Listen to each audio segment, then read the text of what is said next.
চলতি বছরে হামের যত মৃত্যু হয়েছে তা বিগত 2 দশকে সর্বোচ্চ। স্বাস্থ্য অধিদপ্তর জানিয়েছে সর্বশেষ 20 দিনে 98 শিশুর সন্দেহজনক হাম রোগে মারা গেছে। আর হাম নিশ্চিত মৃত্যুর কারণ 16 জন। সর্বশেষ 24 ঘন্টায় সন্দেহজনক হাম রোগে 4 জন এবং নিশ্চিত হামে 2 জনের মৃত্যু হয়েছে। জনস্বাস্থ্য বিশেষজ্ঞরা বলছেন, দেশে হামে প্রতি বছর কতজন আক্রান্ত হয় তার হিসাব নিয়মিত করা হলেও মৃত্যু সংখ্যা ধারাবাহিকভাবে পর্যবেক্ষণ করা হয় না। দেশে হামে মৃত্যুর হার ছিল 10 লাখে 1%, আর এখন তা বেড়ে হয়েছে 16.8%।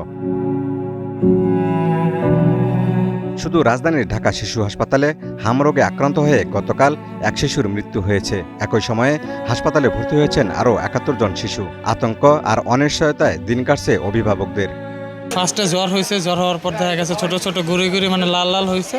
পরবর্তীতে ডাক্তারের কাছে নিয়ে গেছি, বলছে যে হাম হচ্ছে, তা ইমার্জেন্সি তারপর ভর্তি নিছে। প্রথম তো আসার পরে নিউমোনিয়া ছিল, নিউমোনিয়া থেকে আগে সমস্যা, পরে এখানে আসার পরে হাম উঠছে আর কি। হসপিটালে আসার পরে ফার্স্টে হচ্ছে গিয়ে মাথা গরম ছিল এবং জ্বর আসতো, মানে একটু পরপর হচ্ছে গিয়ে জ্বর আসতো, প্লাস কাশি ছিল, সর্দি ছিল। তো এরপরে এখানেই আমি এখানেই অ্যাডমিট ছিলাম। এরপরে হচ্ছে গিয়ে 3-4 দিন পরে হচ্ছে গিয়ে হঠাৎ করে হচ্ছে গিয়ে র্যাশের মতো হচ্ছে গিয়ে দেখা গেছে ওর বুকে পিঠে। তো তখন ডক্টরকে দেখায়, তখন ডক্টর বলছে যে কানের পিছনে আছে কিনা সেটা চেক করার জন্য। তো তার ঘন্টা 3 পরে যখন আবার দেখলাম যে না, কানের পিছনেও দেখা গেছে, তখন ডক্টর নিশ্চিত হলো যে না, এটা হামই।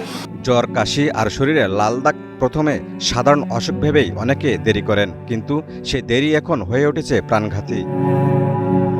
বিশেষজ্ঞরা বলছেন, এখনই টিকা কার্যক্রম জোরদার না করলে পরিস্থিতি আরও ভয়াবহ হতে পারে। যে কোনো রোগের, বিশেষ করে হামের যদি প্রতিরোধ করতে হয় বাচ্চাদের, তাহলে 2টা ডোজ টিকা দিই না আমরা, 9 মাস এবং 15 মাস। এই 2 ডোজের টিকার কাভারেজটা 95% আসতে হবে। যখন কোনো এমার্জেন্সি মাস ভ্যাকসিনেশন করা হয়, তখন এটার বয়স ঠিক করে দেওয়া, সরকার ঠিক করে দিয়েছে 6 মাস থেকে উপরে। আর হামের টিকা দেওয়া থাকলেও যদি তার 1 মাসের মধ্যে না হয়, তাহলে তাকে এই ডোজটা দিতে হবে। এটা হলো এক্সট্রা প্রতিরোধ, extra defence. Mohammad Asif, green news, Dhaka.